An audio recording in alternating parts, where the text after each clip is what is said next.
Bonjour à tous.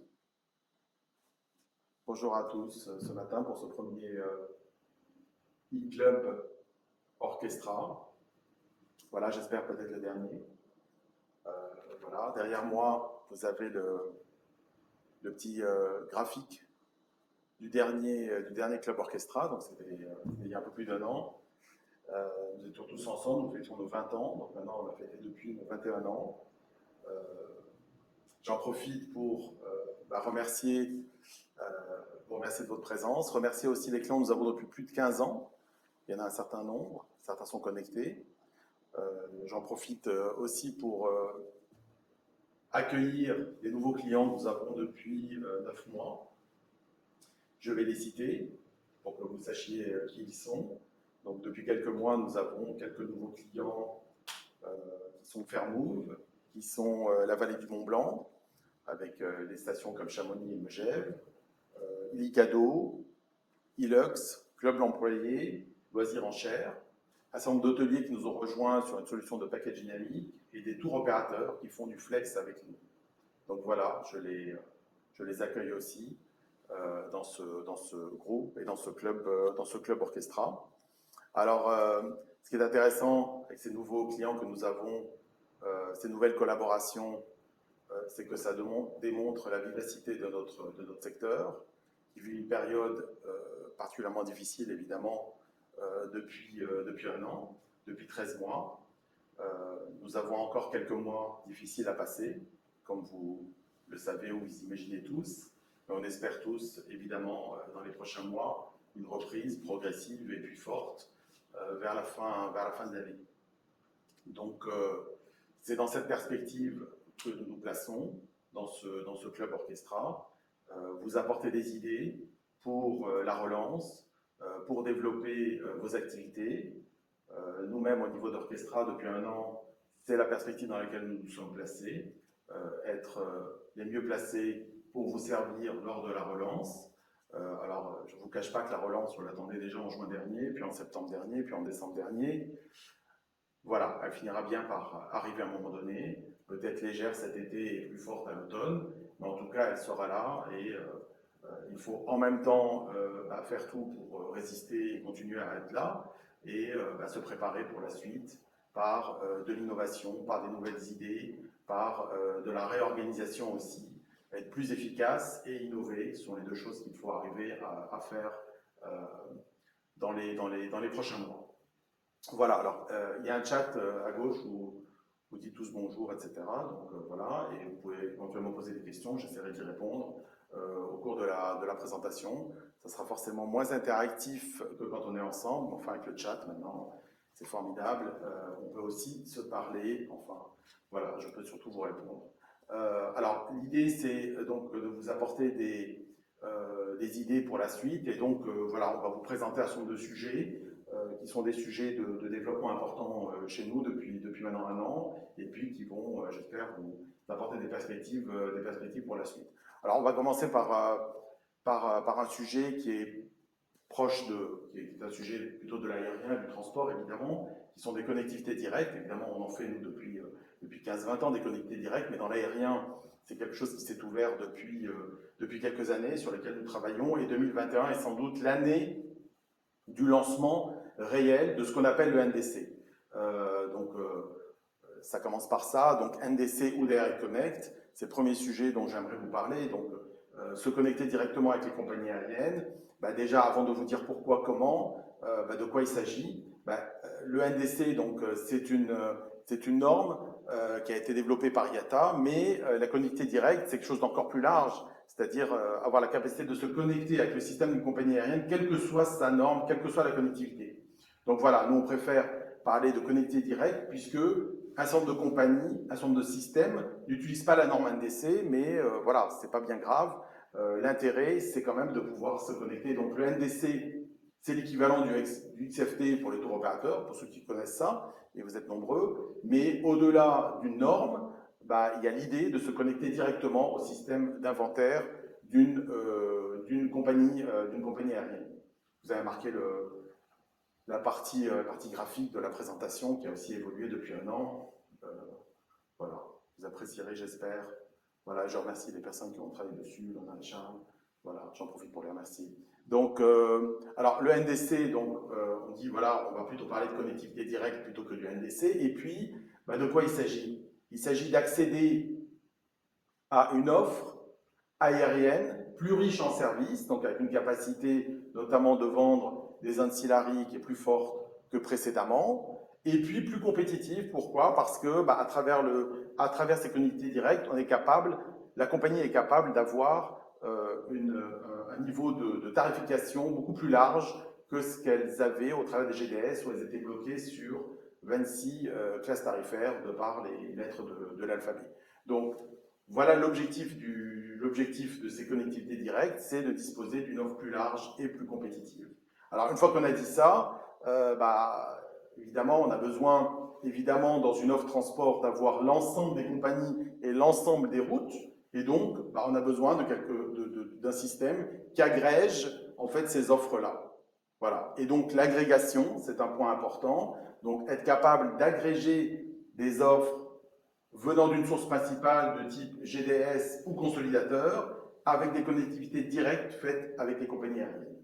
Voilà. Et du coup, de ce fait, avoir la capacité de piloter, dédupliquer, prioriser les vols venant de différentes sources, parce que naturellement, vous allez tomber potentiellement sur les mêmes vols, sur les mêmes tarifs. Voilà. Tout ceci est dorénavant accessible au sein d'Orchestra pour tous nos clients, et puis à travers des API pour des futurs clients qui n'ont pas Orchestra, mais qui souhaitent utiliser cette plateforme d'agrégation.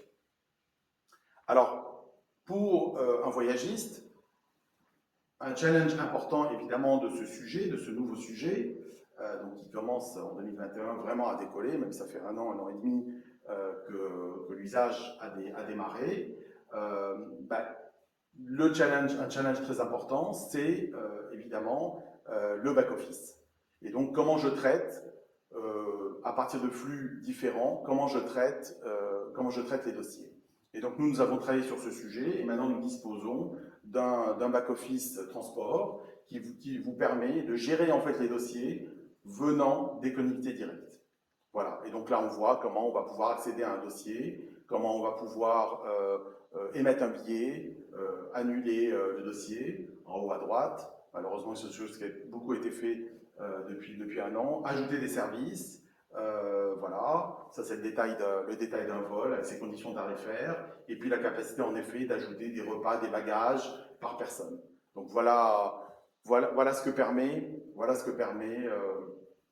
ce back-office, et donc qui boucle la boucle par rapport à la capacité de se connecter, puisqu'une fois que vous êtes connecté, forcément il faut travailler sur ces dossiers, et donc le back-office permet de travailler sur ces dossiers. Donc je ne dirais pas que le sujet est mature, évidemment, puisqu'il démarre, ça fait plusieurs années, ça fait 5-6 ans qu'on travaille avec APG notamment sur le sujet, donc la route est longue, donc ça va être une transformation de 10 ans peut-être, de A à Z, mais en 2021, le sujet est vraiment en train de décoller, d'autant plus que le modèle économique à travers les GDS est en train de changer, d'une part, et les compagnies mettent réellement leurs tarifs, leurs offres les plus attractifs maintenant uniquement en connectivité directe. Donc ça va être évidemment des vecteurs d'accélération du sujet. Voilà, bonjour Céline, bonjour Gilles. Alors, deuxième sujet, c'est l'offre diffuse. Donc, qu'est-ce que l'offre diffuse? C'est la capacité d'agréger en fait une offre de propriétaire. Alors, ça s'adresse à qui? Ça s'adresse principalement à des destinations et des environnements, que ce soit un voyagiste ou une place de marché, qui disposent de beaucoup de clients, de beaucoup de membres. Voilà. Alors, quel est ce marché? Le marché, c'est de la location, évidemment, de la location de propriétaires. Donc, c'est le marché de HomeAway, d'Abritel, d'Airbnb. C'est un marché qui est extrêmement important, de plusieurs dizaines de milliards d'euros au niveau mondial. C'est un marché qui a été préempté depuis 10-15 ans par de nouveaux acteurs, Abritel étant un peu plus ancien, bien sûr, mais par de nouveaux acteurs qui ont mis du marketing autour de ça, qui ont industrialisé la démarche. Et donc, il n'y a pas de raison fondamentale pour que les acteurs du tourisme, ou les places de marché, ou les destinations ne puissent pas aussi développer cette activité-là. Donc évidemment pour ça, il faut une offre technique qui est capable de le faire, c'est ce que nous avons développé, mais il faut aussi la volonté de certains d'entre vous de développer cette activité. Donc pour une destination, c'est relativement naturel de capter l'ensemble des propriétaires de cette destination, mais en général ils sont quelques dizaines, quelques centaines, donc voilà, les choses se faisaient déjà depuis longtemps, de manière plus ou moins manuelle. Voilà, là on va pouvoir industrialiser ça, mais au niveau d'une place de marché, au niveau d'un grand voyagiste, qui a des bases une base clientèle ou de la grande distribution, qui a une base de clientèle de plusieurs millions de personnes, ou des personnes encartées, plusieurs millions de personnes qui sont encartées, qui ont des cartes de paiement, de cartes de fidélité, évidemment, ça permet de capitaliser sur des bases clients. Puisqu'en fait, un des sujets importants évidemment de ce business, c'est comment j'arrive à toucher des millions de clients. Alors évidemment, si vous partez de zéro, bah, c'est compliqué, puisqu'il va falloir se constituer une base de clients, avoir des budgets marketing énormes, voilà. Mais si on a déjà ça, évidemment, c'est une base importante pour pouvoir le faire. Voilà. Et donc les modes de commercialisation, c'est bah, évidemment, on peut faire un accord avec chaque propriétaire et le distribuer, ou alors permettre de faire du C2C à travers vos plateformes. Donc voilà ce sujet sur lequel on a travaillé depuis maintenant 1 an, qui sort là. Et bah, ce que je vais faire, c'est vous montrer quelques écrans en fait, de la façon dont les propriétaires vont pouvoir en fait, gérer leur offre. Donc voilà, ça c'est un propriétaire qui a typiquement 3 offres, qui va arriver sur la plateforme, suite évidemment à un onboarding de auprès de vous, évidemment. Il va arriver et puis il va gérer ses propriétés. Donc là, il en a déjà 3. Sur une propriété donnée, il va pouvoir télécharger des photos, il va pouvoir évidemment avoir le descriptif de cette offre en une langue ou en plusieurs langues. Il va pouvoir mettre les équipements, donc tout ça est modulable évidemment, les équipements qui vont lui permettre de caractériser son offre. Voilà, tout ça, vous imaginez bien, peut se retrouver en front office sur vos sites. Bon, voilà, donc là, type d'hébergement, les capacités, le nombre de pièces, le nombre de couchages, etc., les règles à respecter, etc., etc. La tarification est un point important aussi, qui est ce que nous avons fait est sans doute plus riche que saisi sur les plateformes mondiales, puisque on peut permettre de tarifer à la nuitée ou à la semaine, faire des discounts en fonction du nombre de semaines ou de nombre de nuitées, et ceci par période. Donc là, comme on est dans le tourisme, on appréhende peut-être un peu mieux ces notions-là. Des notions de jours d'arrivée interdits, jours d'arrivée permis, etc. Tout ça, c'est aussi, dans des destinations touristiques, c'est évidemment important. Et puis, évidemment, vous imaginez bien, peut-être votre propriétaire, le propriétaire qui est votre client ou qui est dans votre destination, va vouloir continuer à maintenir des offres sur les plateformes de type Airbnb et Booking. Et donc, on va permettre une synchronisation des disponibilités avec ces plateformes pour qu'il ait, in fine, votre système comme système cœur qui se synchronise avec les plateformes mondiales. Voilà, puisqu'en effet, la disponibilité, c'est le sujet évidemment sensible. Il vaut mieux avoir à gérer à un seul endroit la disponibilité. Voilà, et là, il pourra accéder à ces réservations. Voilà, donc ça, c'est un module important et voilà, ça permet vraiment auprès des destinations de faire quelque chose qu'ils faisaient précédemment, mais de manière manuelle, et pour les voyagistes ou les places de marché, de développer une nouvelle ligne de business, une nouvelle ligne de produits qui mérite d'être traitée en tant que telle, mais qui peut devenir assez importante au bout de quelques années. Voilà le deuxième sujet de ce matin. Voilà. Le troisième sujet, alors un des challenges qu'on va avoir évidemment, c'est de maintenir le rythme et votre attention, parce qu'évidemment à distance, c'est un peu plus compliqué. Mais donc, voilà, le troisième sujet, c'est activité et services. Donc, restez éveillé, restez mobilisé. Même à distance, il faut garder l'énergie. Donc, activité et services, donc ça, c'est aussi un marché extrêmement important. Donc, je parle de milliards ce matin, parce qu'évidemment, avec le Covid, tout est devenu milliards et des centaines de milliards. Donc, il faut se mettre à niveau. Donc, activités et services, c'est un marché de plusieurs dizaines de milliards aussi au niveau mondial. Donc, quelles sont les typologies des activités et services?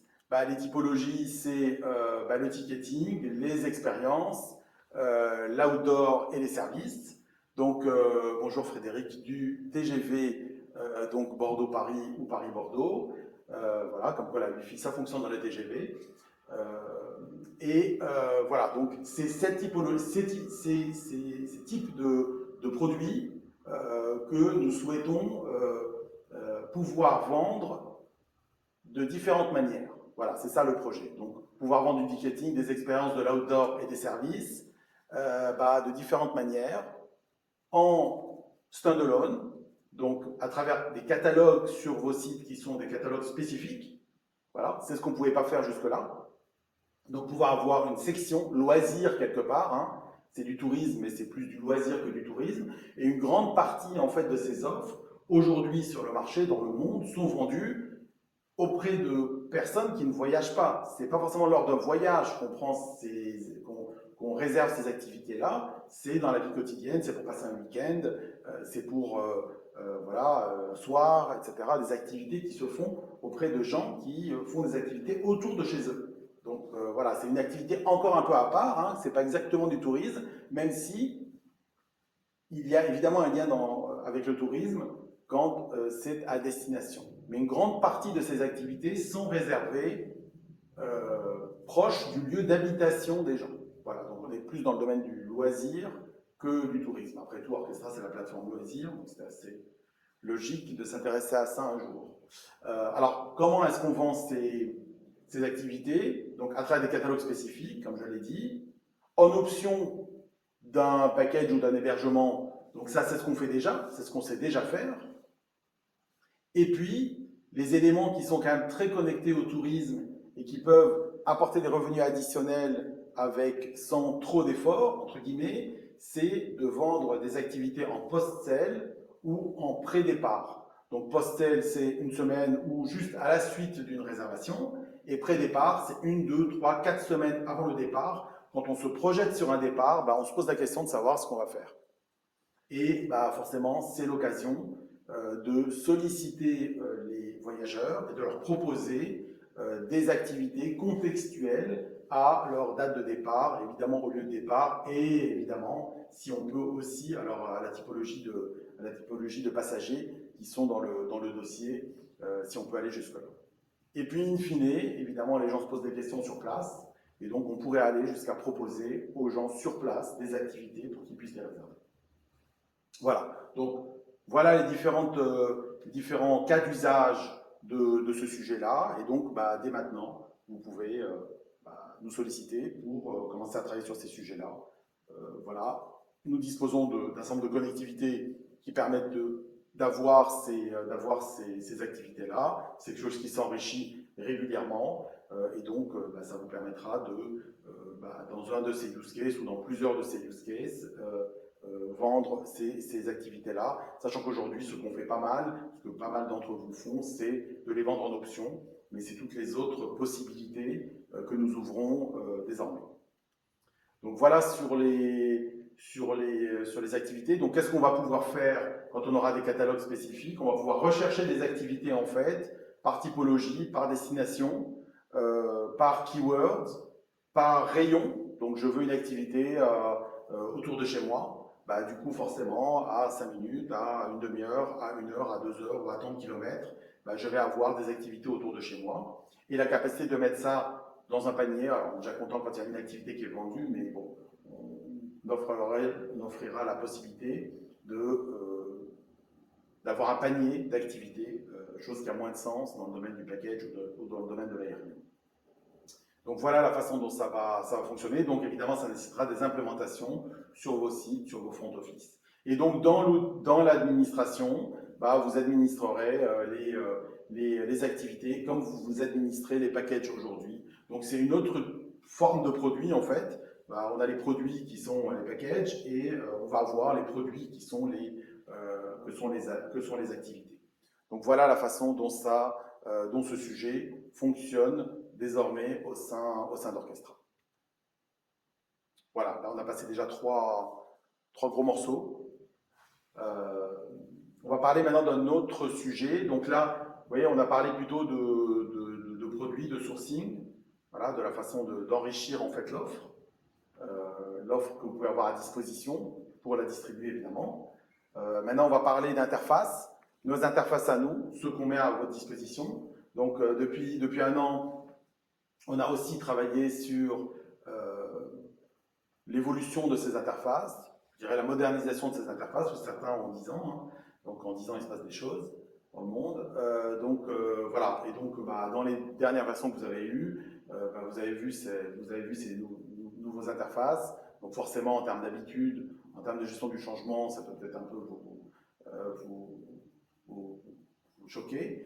Mais en fait, voilà, c'est l'évolution naturelle, c'est des interfaces plus modernes. Donc évidemment, quand on a des habitudes, il faut apprendre un peu à les faire évoluer. Mais pour les nouveaux arrivants, c'est évidemment plus simple.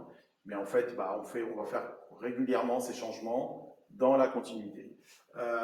Quelles sont les interfaces qu'on a fait évoluer? Donc on est plutôt dans une démarche d'amélioration continue. Donc, vous savez, ce petit interface qui vous permet de naviguer d'univers en univers, les interfaces de recherche produit, voilà, le résultat de recherche produit. Donc, tout ça, c'est dans le mid-office, évidemment, dans les outils d'administration. La page produit, qui a aussi très fortement changé, avec l'ensemble des liens avec la base hôtelière, avec les autres, pour les séjours, évidemment, avec les autres produits. Donc ça permet évidemment, voilà, la façon de présenter les disponibilités, la partie éditoriale et photo qui a aussi évolué, donc voilà, et qui permet d'avoir des choses plus claires et dans des designs, disons, plus récents. Donc voilà ce que nous avons fait et nous continuerons à faire ça régulièrement pour rester, disons, up-to-date sur ces éléments-là et que les interfaces que vous utilisez, que vos équipes utilisent, restent tout le temps des interfaces actuelles, disons. Voilà pour ce sujet un peu intermédiaire. Maintenant, un autre sujet dont vous avez sans doute, enfin certains d'entre vous en ont entendu parler, c'est la structure des produits. Donc là, je parle vraiment des packages, produits package. Je ne parle plus des activités dont on a parlé précédemment. Donc la structure des produits. Donc au départ, il y a quelques années, on avait une seule structure de produits. Donc un package, c'est un package, comme dirait l'autre. Donc que ce soit un circuit, que ce soit une location, que ce soit un parc d'attractions, etc. Tout ça a été présenté à peu près de la même façon. Voilà, il y avait la liberté pour chaque producteur de présenter les choses différemment, mais il n'y avait pas de structure différente. Et donc, on a travaillé depuis déjà 2-3 ans sur la structuration de ça. Et donc, le dernier en date, c'est tout ce qui est location camping, donc tout ce qui est hébergement locatif, voilà, sur lequel on a travaillé sur pas seulement un format différent, mais un mode de recherche différent.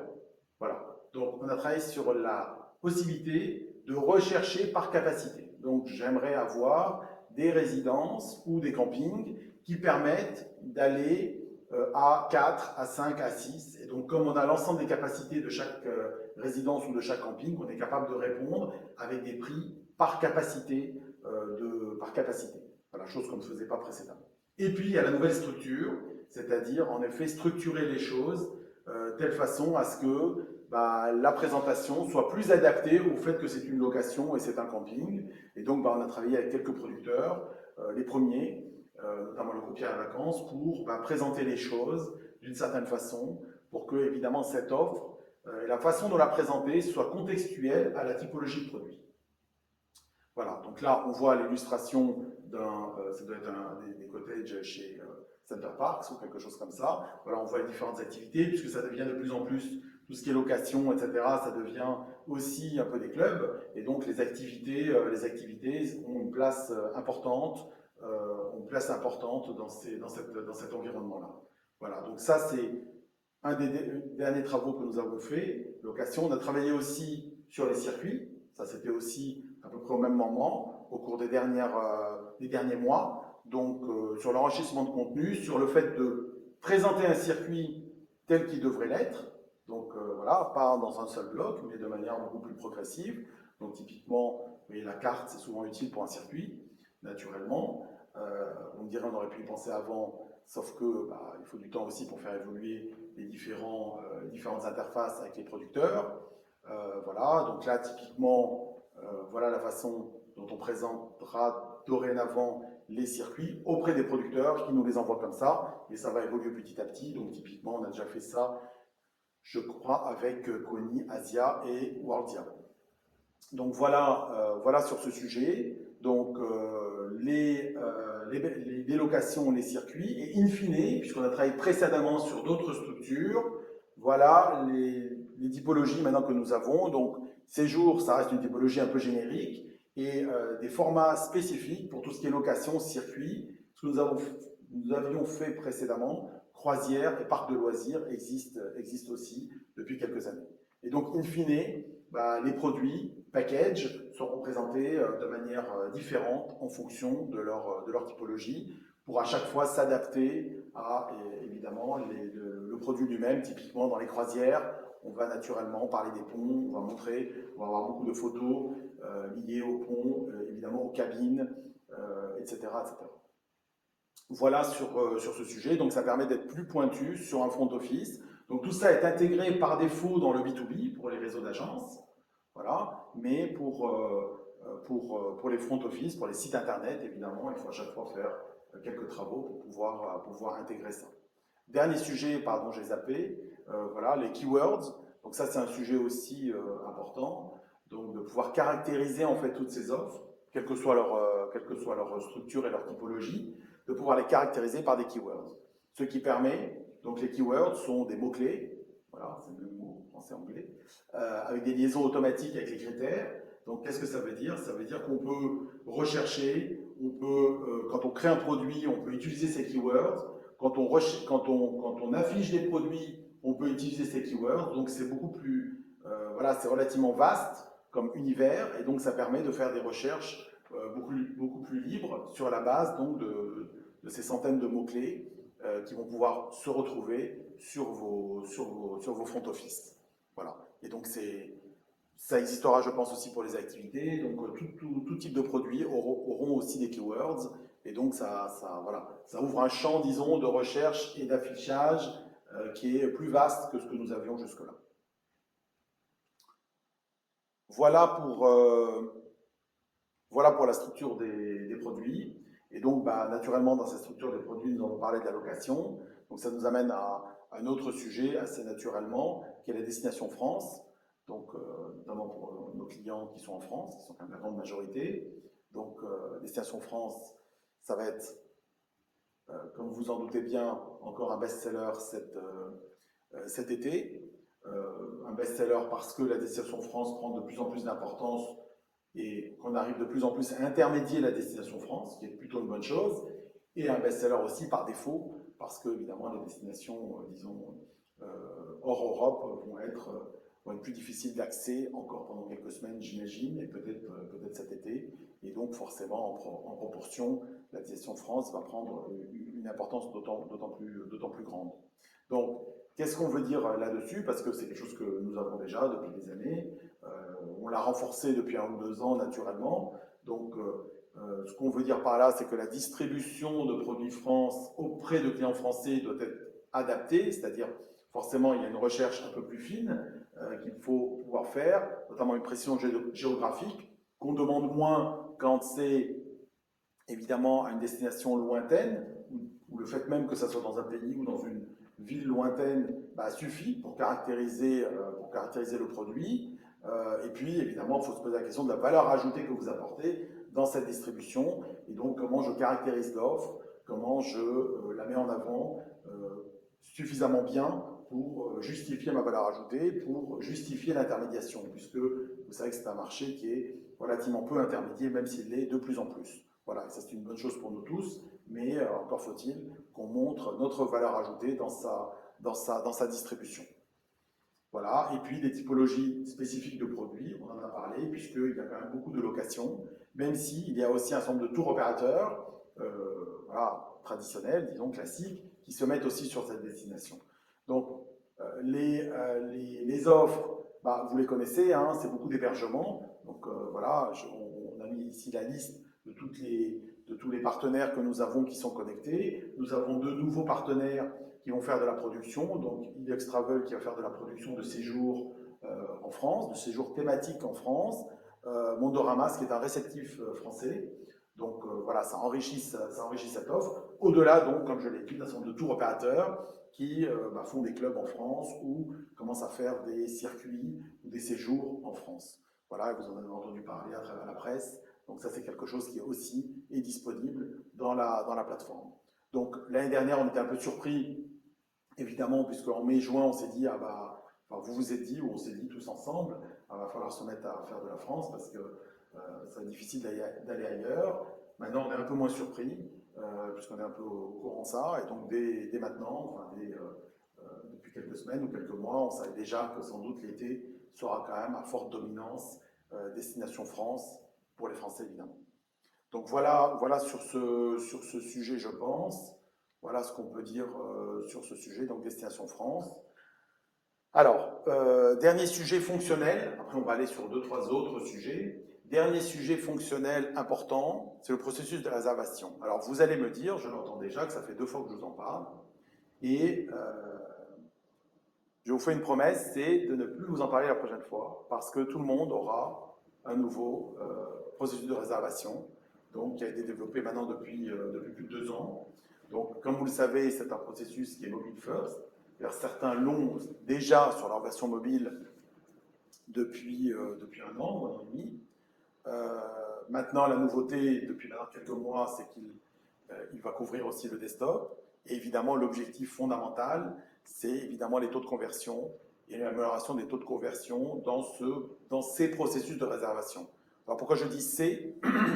Alors techniquement, c'est potentiellement un processus de réservation, mais il couvre quelque chose d'extrêmement large. Donc l'ensemble des packages, et dans les packages, vous voyez, il y a beaucoup de choses, il y a des circuits, il y a de la croisière, donc à chaque fois il y a des spécificités, il y a la possibilité de réserver des activités additionnelles qui sont plus ou moins riches, qui sont plus ou moins des univers, et puis il y a le vol, et puis il y a l'hôtel, et puis il y a le vol plus hôtel. Donc vous voyez, il y a des choses extrêmement riches sur ce processus de réservation. Donc là, ce qu'on va faire, c'est qu'on va défiler, je vais vous montrer un certain nombre d'écrans qui illustrent ce processus de réservation, donc soit en fixe, soit en mobile. Vous voyez, ça c'est les gourdes orchestrales. Voilà, je vous en parlerai après des gourdes orchestrales, bien sûr. Donc, le processus de réservation est donc a beaucoup avancé donc, depuis quelques mois. Et donc, les implémentations vont se faire. On a déjà des premières implémentations complètes, peu, mais ça va, dans les prochaines semaines, dans les prochains 4-5 mois, ça va se dérouler auprès de vous tous. Donc voilà, ça c'est la partie package. Donc je vais vite puisqu'il y a beaucoup d'écrans. Voilà, ça c'est la sélection du transport. Ça c'est l'ajout de bagages. Ça c'est l'allocation de voitures. Voilà, les activités. Alors l'Opéra National, malheureusement, il est fermé. Mais voilà, ça c'est quelque chose qu'il y avait déjà, mais que je vous rappelle quand même, qui est quand même la capacité de rentrer dans des univers, notamment des univers complexes, comme les cours de ski, les forfaits ou les remontées mécaniques. Mais ça peut s'appliquer à d'autres choses. On l'applique déjà dans le domaine de la restauration, quand on a un parc avec de la restauration. Voilà. Donc tout ça, ça permet de rentrer dans des univers spécifiques. Ça, c'est l'exemple des croisières. Vous voyez, il y a une certaine complexité dans les croisières qu'il faut arriver à gérer. Voilà, il y a des types de cabines, des types de tarifs, des catégories de cabines, et il y a le choix de la cabine. Donc voilà, le processus de réservation doit être capable de faire tout ça. Voilà, et ça, c'est quelque chose qu'on a amélioré aussi sur la partie croisière, qui était un sujet relativement, pas forcément très bien traité. Ça, c'est la partie hôtel seul, voilà, avec évidemment de la géolocalisation, avec la capacité de rentrer dans une description d'un hôtel avec un volume d'images important, qui dépendra évidemment de la source. Donc, on travaille sur le fait que s'il y a peu d'images, il y a des dispositions qui ne sont pas les mêmes que quand il y a beaucoup d'images ou beaucoup de contenu. Voilà, ça c'est sur mobile. Et on zappe un peu de différentes typologies de tarifs pour une chambre donnée, les contenus, Il faut aussi savoir mettre en avant les keywords que vous voyez là, hein, je reviens dessus, les keywords, les services, qui peuvent être aussi traités comme des keywords. Voilà, la partie devis, voilà, les ancillaries que l'on vend aussi, extrêmement important bien entendu, sur la partie hôtellerie. Donc là, on est sur des choix, donc ça, on est sur le vol seul, avec la sélection des vols. Voilà. Qu'est-ce que je peux vous montrer d'autre? Voilà, là, on est sur le mobile pour les vols, où l'affinage se passe à travers des univers particuliers où on va affiner en fait la sélection des vols. Donc là, c'est beaucoup d'écrans qui défilent, mais c'est pour vous montrer la richesse de ce module. La sélection des assurances qui est devenue une étape à part. Voilà. C'est plutôt la tendance vers laquelle on va. C'est quand même pas mal de segmenter les choses en fonction des choix. Voilà, parce que sinon on se retrouve aussi sur des pages assez longues. Voilà, ce qui n'est pas gênant en tant que tel, mais il y a des étapes. On va plutôt vers ça. Voilà, pour rythmer les choses. Voilà, les coordonnées des gens, des voyageurs. Voilà, le paiement, ça c'est une étape évidemment très importante et puis qui devient de plus en plus riche, en fonctionnalité, puisque vous voyez, il y a différentes typologies de paiement, de modes de paiement, et puis après d'outils de paiement, de cartes. Vous voyez, ça commence à être assez complexe, donc il faut évidemment des ergonomies qui sont capables de supporter ça. Voilà, ça typiquement, c'est quand on est dans des règlements x3, x4, x10, il faut pouvoir montrer des échéanciers. Donc tout ça est intégré dans la plateforme, ce qui vous permet, évidemment, quand vous voulez rajouter des modes de paiement, de pouvoir le rajouter sans développement, puisque c'est du paramétrage que nous faisons sur la réservation. Donc voilà. Donc ça illustre quand même toutes les fonctionnalités qu'il y a dans la réservation. Pour ça aussi que ça prend un peu de temps. Pour faire un nouveau module de réservation. Voilà, donc tout ça, c'est sur différentes typologies de produits, donc les packages, toute typologie de package, le vol, l'hôtel, le vol plus hôtel, les activités évidemment, puisque même si c'est un processus simplifié, puisqu'on arrive directement sur la page quelque part d'enregistrement de clients et de paiement, mais néanmoins c'est un processus en tant que tel, et tout ça évidemment en desktop et en mobile. Vous voyez, l'univers est assez large et donc dans les prochains mois, vous allez tous disposer de ce nouveau module. Donc voilà pour les éléments fonctionnels de ce matin. Ce que je souhaitais, c'est vous parler de 3 autres choses. Quelque chose, donc ne soyez pas effrayés par le prochain sujet. Il ne faut pas être effrayé par le prochain sujet, migration technique et version. Donc il ne faut pas avoir peur. Je vois qu'il n'y a pas de départ massif. Même Sydney à l'île Maurice ne part pas, ce qui est une bonne nouvelle. Donc migration technique et version. Donc pour vous dire, quand même, on est quand même une société éditeur de logiciels, donc on est quand même dans le domaine de la technologie. Donc comme vous savez, dans la technologie, il y a quelque chose qui s'appelle la dette technique. Donc c'est au bout de quelques années, il y a des choses qui s'accumulent, des anciennes versions, voilà. Et donc soit vous choisissez de vivre avec et de porter un poids de plus en plus lourd et que tout devienne plus compliqué, soit vous choisissez de travailler là-dessus. Travailler là-dessus, ça veut dire quoi? Ça veut dire mettre des ressources qui ne font que ça, qui n'apportent rien fonctionnellement, entre guillemets. Donc c'est quelque chose qui n'est pas visible par vous, mais qui garantit la pérennité de la plateforme. Voilà. Et donc, c'est un investissement quelque part qu'il faut faire de manière indispensable pour la pérennité, pour l'évolutivité de la plateforme, pour la sécurité de la plateforme, pour le bien-être aussi des gens qui travaillent dessus, parce que si vous souhaitez embaucher de jeunes ingénieurs ou un peu moins jeunes, brillants ou brillants, forcément, ils ont envie de travailler sur des technologies les plus récentes et pas forcément des choses qui datent de 20 ans, ou de même de 10 ans, ou maintenant de 5 ans, parce que ça va de plus en plus vite. Voilà. Donc du coup, ce sujet, nous, on le traite depuis plusieurs années, mais forcément, c'est des modules qu'il faut migrer, etc. etc. Donc on a mis des mots un peu barbares pour que vous disiez que oui, c'est super et que c'est technique. Moi-même, je les comprends à moitié, je ne vous le cache pas. Donc, containerisation et virtualisation, mais voilà.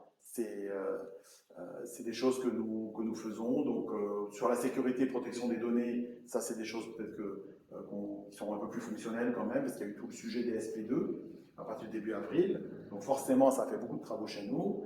Tout le sujet anonymisation depuis 2 ans, 3 ans, bah, forcément, c'est un sujet qui est arrivé et qui est très, très important. Donc, vous imaginez bien que ça a eu des impacts très importants sur nous et sur vous, puisque bah, c'est des éléments législatifs. Voilà, la loi a changé dans ce domaine, donc forcément, on a travaillé sur ces sujets, on s'est adapté.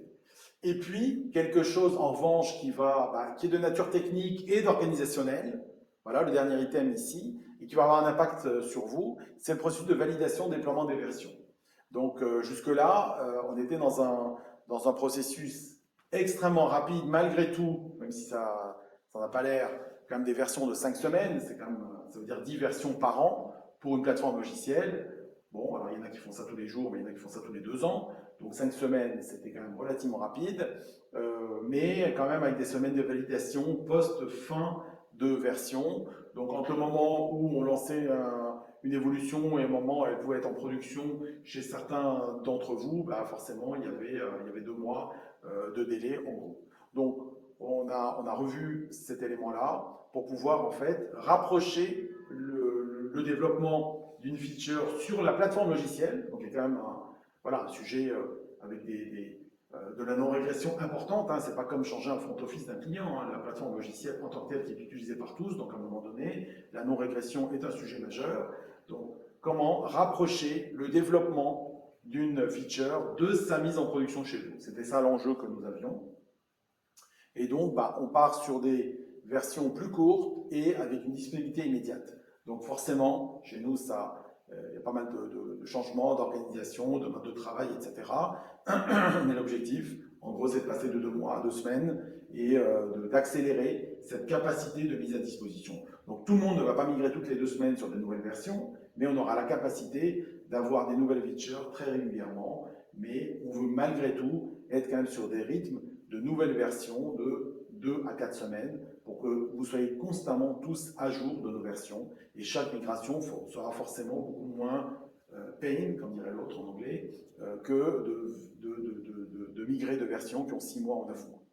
Alors, pour démarrer dans ce nouveau processus, quasiment tout le monde a été migré sur des versions les plus récentes. Il reste encore quelques-uns. Donc, à l'heure actuelle, la semaine prochaine, donc dans une semaine, je pense que tout le monde aura migré sur des versions supérieures à 18.0, pour ceux qui suivent les numéros de version chez nous. 18.0, sachant que donc 18.1 en l'occurrence, sachant que ce sont des versions qui sont toutes récentes, qui ont quelques semaines, 2, 3, 4 semaines. Donc voilà, donc on sera tous sur les versions les plus récentes. Alors le gros avantage, c'est quoi? C'est que vous bénéficiez des features qui sont dedans. Parce que sinon, il y a une somme d'évolutions dont vous ne bénéficiez pas. Et c'est bien dommage parce qu'elles sont là, elles sont développées. On a investi dessus, donc c'est un peu couillon que tout le monde n'en bénéficie pas. Voilà sur ce sujet des migrations techniques, plus généralement, globalement, disons, incluant les évolutions de versions, migrations techniques et versions. Alors nous sommes proches de la fin de ce e-club. J'aimerais vous parler d'un sujet dont on vous parle aussi depuis 2-3 ans, c'est Carbon Free. Donc, comme vous le savez, nous, on est dans une démarche depuis 2000, donc pour nos 20 ans. Donc, on l'a renouvelé évidemment en 2021. Donc, c'est quoi? C'est évidemment faire des efforts pour avoir un impact carbone le plus faible et pour ce qu'on ne peut pas compenser, pour ce qu'on ne peut pas, baisser, diminuer, absorber le carbone que l'on émet. Voilà, c'est relativement simple. Donc, ça se trouve nos propres initiatives, mais maintenant, on a décidé aussi de prendre des initiatives qui vont vous aider vous-même sur les voyages à rentrer dans cette démarche. Donc, commençons par le début, nos initiatives. Donc, nous-mêmes, on a fait des efforts pour travailler sur ça à notre petite échelle, quand même relativement peu nombreux, quelques dizaines de personnes, 70 personnes, donc c'est pas ça qui va révolutionner le monde, mais nous, on est engagés dans cette démarche. Donc voilà ce qui permet de baisser notre impact, mais quand même, on peut baisser un tout petit peu, parce que le reste, le fait d'avoir des serveurs, le fait d'avoir des bureaux, le fait d'aller du bureau à la maison, forcément, depuis un an, il y en a moins de déplacements. Enfin bon, c'est quelque chose quand même que l'on peut difficilement neutraliser totalement, etc., etc. Donc pour le reste, on absorbe et donc on favorise des programmes d'absorption de carbone qui permet d'être neutre en carbone. Maintenant, une fois qu'on a dit ça, donc c'est ce qu'on fait depuis 2 ans, donc maintenant la question c'est comment on peut avoir un impact plus important. Et l'impact plus important qu'on peut avoir, c'est sur tous les voyages qui sont distribués par la plateforme, évidemment, qui sont incomparablement plus élevés que notre propre impact de société informatique, voilà, de société informatique. Donc c'est incomparable. Donc on a pris 2 initiatives. La première, c'est de constituer une base hôtelière qui va identifier les hôtels qui sont dans des démarches et qui ont des labels de type RSE. Ça, c'est la première chose. Donc, voilà les quelques labels que nous avons identifiés. Et donc, notre base hôtelière va être en lien avec ces labels. Et donc, quel est l'impact de ça? C'est que comme nos packages sont liés, notamment les séjours, évidemment, puisque les circuits sont liés à cette base hôtelière, eh bien, vous aurez la possibilité, in fine, dans vos interfaces de vente, donc B2B et B2C, de faire des recherches et de proposer à vos clients ou à vos agents des séjours qui se passent dans des hôtels qui ont des labels green. Voilà, donc en amont, vous aurez la possibilité de faire ça, soit de dire, moi je recherche des séjours qui vont dans des hôtels qui ont ce label green, voilà, ou alors, quand vous affichez un séjour, vous aurez la possibilité de dire, bah, ce séjour se déroule dans un hôtel qui a un label green. Donc ça, c'est voilà, sur la partie amont, c'est de pouvoir cibler et conseiller les voyageurs pour qu'ils aillent plutôt, les voyageurs et les agents, pour qu'ils aillent ou qu'ils conseillent à leurs clients d'aller dans des hôtels qui sont dans cette démarche. Alors évidemment, le fait d'avoir un certificat ou le fait d'avoir ce label ne résout pas tout, mais c'est déjà mieux de l'avoir que de ne pas l'avoir a priori. Voilà, ça ne veut pas dire que ceux qui ne l'ont pas sont mauvais, mais sans doute tous les hôteliers font des efforts et vont aussi disposer d'un certain nombre de labels. Nous, notre travail ne peut pas être d'aller qualifier chaque hôtel, sinon on ferait un peu de boulot, mais plutôt d'agréger de l'information, y compris sur ce sujet. Donc ça, c'est la première chose que nous faisons. Et donc, vous allez pouvoir proposer à vos clients et à vos agents ces recherches, disons, sur ces critères. Et puis, évidemment, in fine, forcément, un voyage, ça a un impact carbone. Voilà. Et donc, ce qu'on va faire, je pense qu'il n'y a pas de... Si, c'est là. Ce qu'on va faire, c'est qu'on va, je vais en parler avant peut-être, c'est qu'on va vous permettre de proposer à vos clients d'absorber en fait l'impact carbone de leur voyage. Donc comment on fait ça? C'est relativement simple, entre guillemets, en tout cas pour l'utilisateur ça va être relativement simple, pour le voyageur. On va calculer l'impact carbone d'un voyage, notamment en lien avec la distance, 1, et 2, on va lui proposer dans son panier d'achat, dans son devis, de participer à un programme qui va permettre d'absorber tout ou partie de l'impact carbone de son voyage. Donc dans un même panier, pas dans un panier à côté, pas après sa réservation, dans le même panier. Et évidemment, l'argent qu'il mettra pour ça ira auprès de programmes qui permettront d'absorber le carbone généré par son voyage. Donc voilà. Et puis après, donc, on travaille avec une association qui s'appelle Tree4You, donc pour nous-mêmes, mais on l'embarque aussi dans cette démarche qui vous permettra à vous de travailler avec cette association. Il peut y avoir d'autres associations demain, hein, on n'a pas d'affigé sur eux, mais en tout cas, c'est ceux avec lesquels on travaille maintenant depuis un an et demi. C'est ceux qui travaillent, je pense, avec Air France aussi, même si Air France travaille avec plusieurs associations, je crois. Mais en tout cas, nous, on fait les développements qu'il faut pour que ça soit dans un même panier, pour que le voyageur puisse absorber directement de manière simple. Parce qu'une fois qu'il y a le voyage, qu'on lui dit maintenant tu vas ailleurs, notre interface, il faut que tu t'enregistres, que tu t'inscrives, et que tu absorbes, que tu remettes 20 euros, etc., bah, c'est évidemment un processus beaucoup plus complexe. Donc là, on l'intègre dans le processus d'achat. Voilà, c'est ça la grande nouveauté, c'est ça la grande différence. Et donc, ça sera disponible dans vos interfaces, ça sera activable. Et évidemment, il faudrait que vous ayez un accord avec cette association pour que bah, les fonds recueillis leur soient renvoyés, évidemment, pour qu'ils puissent nourrir, pour qu'ils puissent financer les programmes d'absorption de carbone. Voilà.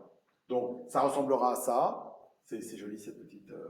Voilà, je ne sais pas si ça deviendra un grand arbre, mais en tout cas, il absorbera. Donc, typiquement, bah, on est sur un programme, on est sur une destination qui bah, a un impact carbone que l'on peut neutraliser avec 8 arbres. Vous choisissez un programme où les 8 arbres coûtent à planter 42 euros, et bien la personne va pouvoir sélectionner ça. Alors, ce qu'on pourra faire aussi, c'est évidemment ne pas montrer juste 8, qu'il puisse en sélectionner 6 ou 4 ou 2 ou 1 ou, voilà, ou peut-être même 16 s'il veut surabsorber. Mais voilà, c'est ce type de choses qui seront dans la réservation et qui permettront de proposer à vos voyageurs, donc dans les agences et en ligne, l'absorption de l'impact carbone. Voilà. Voilà, donc en plus on a la validation de Thomas, qui nous dit très bien la fonctionnalité de calcul. Donc c'est formidable. Et en plus on permet d'absorber, donc ça va encore plus loin que juste le calcul, puisque on ne fait pas que montrer l'impact négatif, mais on permet tout de suite de quelque part compenser et absorber cet impact négatif par un programme immédiatement, sans se poser la question et juste se dire que ça va avoir un impact carbone négatif. Non, on le neutralise, on permet aux voyageurs de le neutraliser. Voilà sur ce sujet. Donc là, nous sommes, je pense, proches de la fin de notre club. Encore un sujet.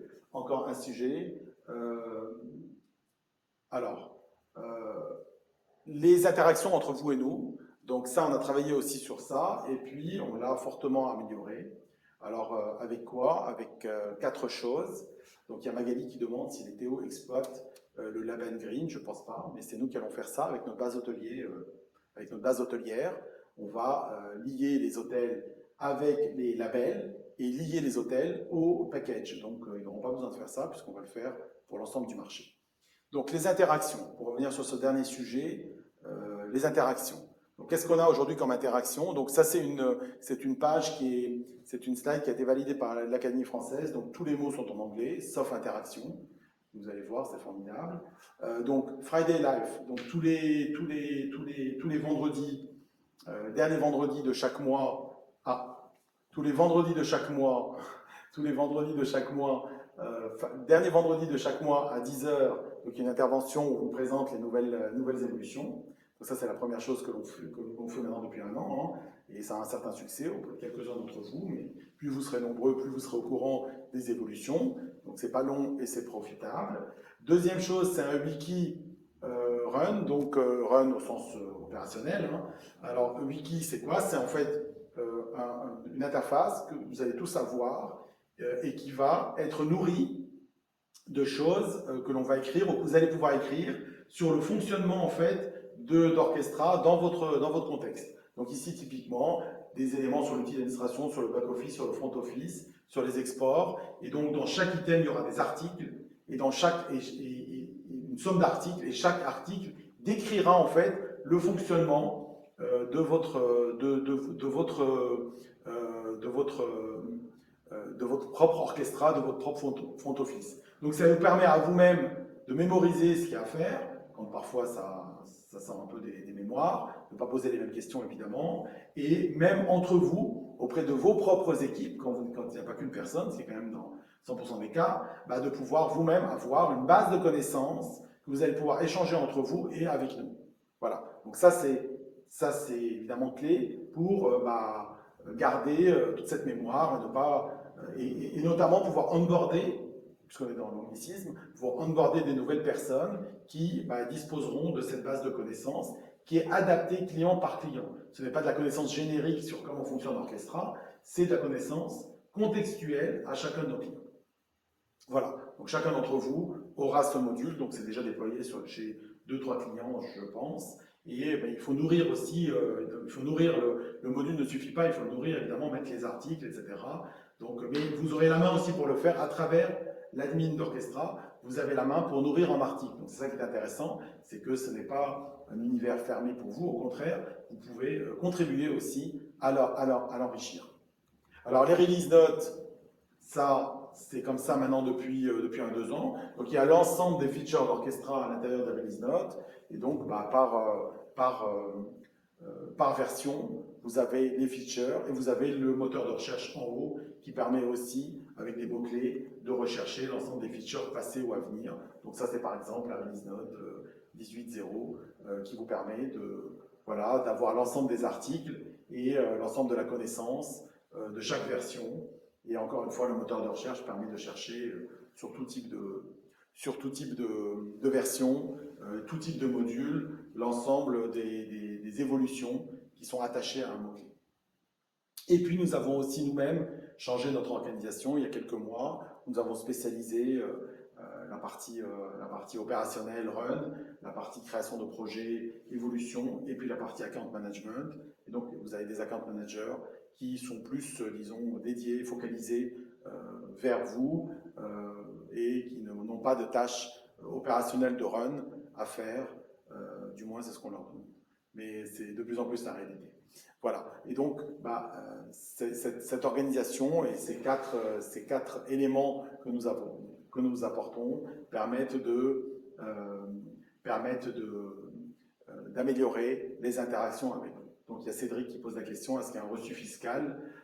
Oui, l'association en l'occurrence, dès lors que l'association va recevoir, évidemment, on revient sur le sujet d'absorption carbone, l'association va recevoir les coordonnées du client et pourra lui envoyer en effet, lui enverra un reçu fiscal, en effet. Voilà, il y a en plus Maxime d'Orchestra qui répond à la question de Cédric, c'est formidable, cette interactivité, on se demande si c'est pas l'avenir tout ça, mais quand même pas. Voilà pour ce club Orchestra, je pense qu'on a fait le tour. Un dernier sujet dont j'aimerais vous parler, un dernier sujet, ça c'était le Friday Live qui arrive là, voilà, un dernier sujet dont j'aimerais vous parler, donc quelque chose qui va arriver dans les prochains mois, on vous en parlera plus évidemment la prochaine fois ou entre-temps. Donc c'est une innovation qui est assez majeure dans un domaine sur lequel nous ne sommes pas vraiment pour l'instant, ou assez faiblement, c'est le à la carte, et dans le domaine du à la carte connecté. Donc voilà, on est en train de développer une plateforme avec des partenaires, une plateforme de à la carte connectée aux inventaires des réceptifs. Voilà, c'est ça la grande innovation qui va arriver, donc à la carte connectée. Ça, c'est quelque chose qui n'existe pas pour l'instant. C'est sans doute un des derniers segments de marché qui est encore extrêmement manuel, donc avec des niveaux de marge, de marge élevés, tant mieux, mais très manuel. Et donc, si on peut combiner le niveau de marge élevé avec de l'automatisation et de la connectivité et de la réactivité sur des devis qui sont potentiellement validables immédiatement puisqu'on est connecté à l'inventaire du réceptif, évidemment, ça va rendre cette partie-là beaucoup plus attractive et beaucoup plus accessible à des gens qui n'ont pas des organisations de A à Z dédiées à la carte. Voilà, donc on va avoir des pilotes cet été avec certains d'entre vous, et c'est quelque chose qui, je pense, sur ce domaine, va apporter vraiment une rupture forte, puisque on va s'occuper de A à Z de ce sujet, y compris la partie gestion de taux de change et paiement, puisque ce sont des pain points très importants dès lors qu'on a un acteur en France qui travaille avec 20 ou 30 réceptifs dans des devises différentes, avec des flux financiers à gérer un peu partout dans le monde. Donc voilà, donc ça, c'est quelque chose qui est en train d'arriver, pilote cet été, et puis de plus en plus des premiers déploiements, je dirais, à l'automne, en fin d'année ou début d'année prochaine, de 2021-2022. Voilà, c'est un projet qu'on a depuis 1 an et demi, 2 ans, j'en ai parlé déjà à certains d'entre vous, on en a parlé déjà à certains d'entre vous, et ça va sans doute, dans ce domaine, être une rupture importante d'automatisation et de réactivité. Les deux points importants, c'est évidemment de pouvoir accéder de manière automatisée, bien sûr, mais aussi d'améliorer, c'est la conséquence, d'améliorer la réactivité vis-à-vis du voyageur pour pouvoir rapidement, sans attendre 24, 48 heures, 72 heures, proposer un devis et proposer une réservation possible, soit en agence pour commencer, et puis demain évidemment sur les sites internet. Donc voilà, ce sujet arrive, je n'ai pas de slide particulier ou d'illustration de ça, je l'ai montré à certains d'entre vous, mais en tout cas c'est un sujet sans doute de rupture dans ce segment de marché qu'est le à la carte. Voilà pour ce e-club. J'espère vous retrouver l'année prochaine, le plus tôt possible dans l'année, de visu, qu'on puisse à nouveau se rencontrer et se parler, voilà, de visu, sans l'intermédiaire de la caméra. Mais voilà, ça nous tenait à cœur quand même de le faire, malgré tout, de garder la relation ensemble et de vous réunir, même virtuellement. Voilà, merci à toi Étienne, merci à vous tous, et je vous souhaite une bonne fin de matinée. Il y a Olivier aussi qui est avec nous. Olivier, donc ça c'est, j'ai accueilli au début c'était l'idée de finir avec ça. J'ai accueilli tous les nouveaux clients et le dernier nouveau client, donc ce sont les Trois-Vallées, Courchevel, Bride-les-Bains et Méribel. Donc ça donne l'occasion de l'annoncer puisqu'on voit qu'Olivier, qui est le directeur des Trois-Vallées, est avec nous aussi. Donc voilà, on finit sur une note positive et je souhaite de passer les prochains mois en résistant et en vous projetant vers l'avenir. Il faut faire les deux dans le même temps pour se retrouver dans quelques mois dans une conjoncture et dans un environnement qui sera bien meilleur, j'espère. Voilà, à très bientôt. Merci à vous.